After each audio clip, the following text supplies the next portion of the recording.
नमस्कार दोस्तों, आज हमारे साथ हैं गुरदीप सिंह जी। और गुरदीप सिंह जी का परिचय हम करा देते हैं। अभी अभी इन्होंने एक बीजेपी नेता और एक अकाली दल के नेता पर एक एफआईआर दर्ज कराई है। और आइए इनसे जानते हैं कि क्या कारण हुए, क्यों इन्हें एफआईआर करानी पड़ी और क्या वजह थी जो इनको इतना संघर्ष के बाद एफआईआर हुई। नमस्कार गुरदीप जी। नमस्कार सर। गुरदीप जी, आप थोड़ा सा बताएंगे कि ये क्या मामला है, पूरा प्रकरण क्या है? नमस्कार, पहले तो मैं आप सभी चैनल्स वालों का धन्यवाद करता हूं जो मेरी बात आप के आगे जिनसे माध्यम से आगे रखी जा रही है। मैंने 16/6/2020 को, ये मेरे पास रिटर्न में है, मैंने एसपी मैम को एक दरख्वास्त दी थी कि मेरे वाइफ से डिस्ट्रीब्यूट चल रहा था। तो उस दौरान रामपाल पाली जो बीजेपी का नेता है और कमलजीत सिंह अजराना जो शिरोमणि अकाली दल का प्रवक्ता है, इन दोनों ने मिलकर मेरे जो तलाक कराना था उस पंचायती समझौता उसमें ये मुख्य भूमिका निभाई है। इसमें उन्होंने जो उनसे हमने कहा कि भाई आपकी मिसेज का हम तलाक करा देते हैं आपके साथ, उसमें 12,30,000 रुपये लगेंगे। तो मैंने कहा ठीक है जी। तो उसमें उन्होंने कहा कि ना, जिसमें 10,30,000 रुपये तो आपकी वाइफ को देने हैं और 2 लाख रुपये राधे श्याम वधवा जो सा आपकी मिसेज का वकील है उसको देने हैं, नहीं तो वो उससे कहने पर चल रही है तलाक नहीं हो पाएगा। हमने बड़ी टाइम से 2017 ही केस चल रहा था, परेशान थे। घर वाले कहने लगे कि जो निबड़ता निबेड़ लेते हैं, तो मामा जी ने कहने लगे निबेड़ लो। तो इस दौरान फिर हमने इनको हाँ कर दी।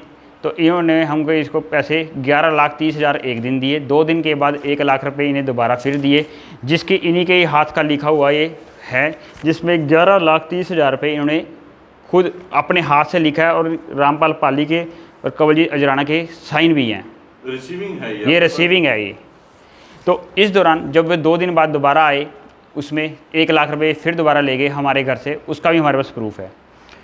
और जब ये हमने एसपी मैम को दी, एसपी मैम ने लगभग 3 महीने तक इसकी पूरी बारीकी से जांच करवाई। इकोनॉमिक सेल में गई, फिर ये एडीए डिपार्टमेंट में गई, वहाँ से फिर बारीकी से जांच होकर 2-3 बार कहते कमी पेशी है वहाँ पर जाके, क्योंकि इन्होंने कभी कहते थे कि हमारी डील हुई है तो डील नहीं। हमने फिर दिखाया इन्हें कि जो इन्होंने हमें ये बताया है कि यह देखिए इसमें पंचायती समझौता है।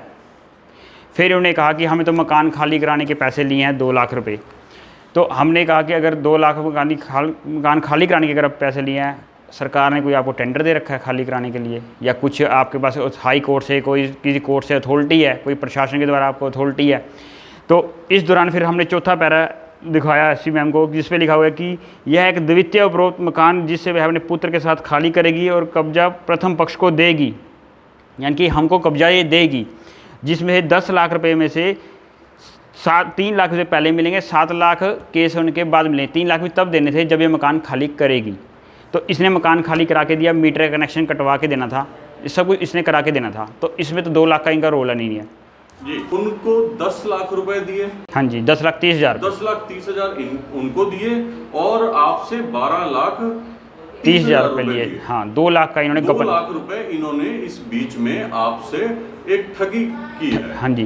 तो मैं इसको एफआईआर को देख रहा था, इसके अंदर अलग अलग धाराएं कुछ और भी लगी हुई हैं। हाँ जैसे जी। कि 506 लगी हुई है। 506 में ये हमारे घर पे ही आके हमें धमका के गए, मारने की धमकी दे गए कि हम तुमको देख लेंगे।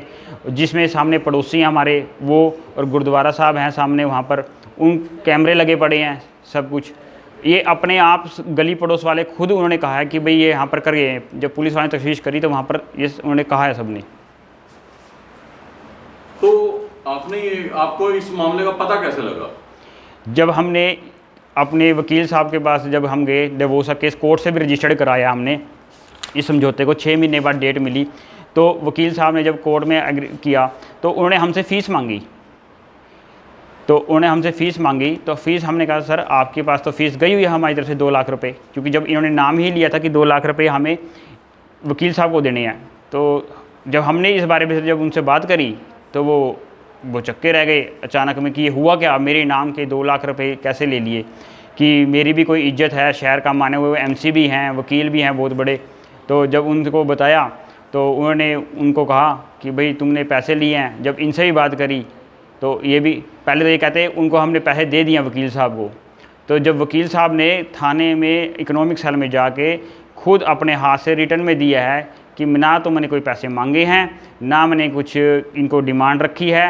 ये इन्होंने मुझे भी बदनाम करने के लिए इन्होंने पैसों का मेरा झूठा नाम का फ़ायदा उठाया है।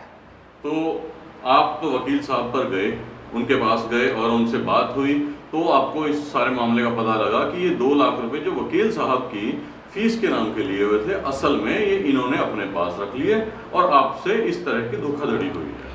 हाँ जी सर, ये धोखाधड़ी तो कर ही रहे हैं, साथ में गुंडागर्दी भी कर रहे हैं। अब हमें इतने बड़े नेता भी हैं, सब कुछ है, हमें इसी का उल्टा डर भी है कि ये हमारे साथ या मेरे साथ, मेरे किसी परिवार के सदस्य साथ कुछ भी कर सकते हैं।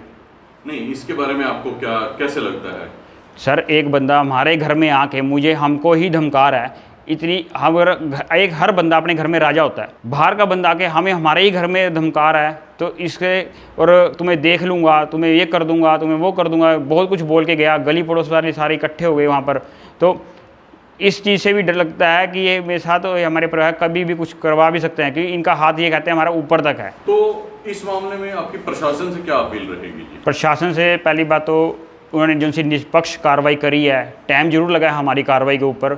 मैडम ने आस्था मोदी जी हैं जो एसपी साहब, उन्होंने बड़ी बारीकी से इसी जानबीन करी है ताकि किसी चीज़ की कोई कमी पेशी ना रहे, कोई निर्दोष जो है या मैं हूँ चाहे वो हो, किसी तरह भी किसी को माखता ना रहे। इन्होंने हर तरह से बारीकी से 3 महीने के अंदर कार्रवाई करी है। उसके बाद जब दिखा कि ये हाँ दोषी हैं, तब उन्होंने FIR के ऑर्डर करे हैं। उन्होंने FIR में जैसे इन्होंने हमें धोखाधड़ी करी है और जो इन्होंने हमें जान से मारने की धमकी दी है, उन सारे धाराओं के तहत इन्होंने वो करी है। और मुझे प्रशासन से पूरी उम्मीद है कि इन्हें गिरफ्तारी भी करवा दी जाएगी। बाकी इस समय मैं प्रशासन का बहुत बहुत धन्यवाद करता हूँ जो उन्होंने हमारी विनती को सुना, हमारी दरख्वास्त को देखा, बड़ी बारीकी से कार्रवाई करी। और आगे भी वो मुझे पूरा विश्वास है कि प्रशासन हमारे साथ मिल के जैसे भी है इनको अरेस्ट भी करवाएगा, हमारी पूरी विनती सुनेगा।